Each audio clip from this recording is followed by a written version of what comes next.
Husband wife যখন দুজনের সাথে কোনো আলাপ আলোচনা করেন সেখানে দুজনের মধ্যে সম্মান রাখাটা অনেক দরকার।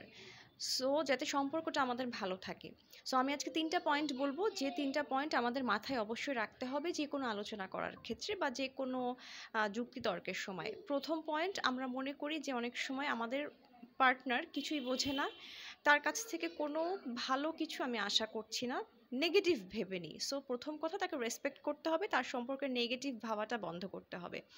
দ্বিতীয়ত হচ্ছে যে আমাদের মধ্যে খুব ইগো সমস্যা কাজ করে। আমরা অনেক সময় ভাবি যে আম আমার পার্টনার কিন্তু ৬ টা পয়েন্ট বলছে, তার মধ্যে অনেক সময় দেখা যায় কি ৩ টা পয়েন্ট কিন্তু সে ঠিক বলছে। কিন্তু শুধুমাত্র ইগোর কারণে আমরা তার ৩ টা পয়েন্টকেও ডিনাই করে দিই।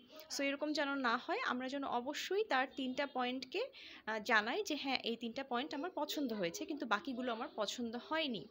৩ নাম্বার যেটা, সেটা হচ্ছে যে আপনারা দুজন কিন্তু ২ রকম মানুষ।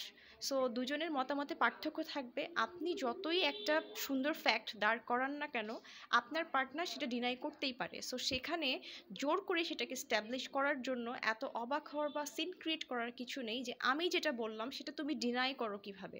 সো ৩ টা পয়েন্ট, প্রথমত নেগেটিভ ভেবে নিবেন না পার্টনারকে, রেসপেক্ট করতে শিখুন। দ্বিতীয়ত, পার্টনারের প্রত্যেকটা অপিনিয়ন ডিনাই করবেন না।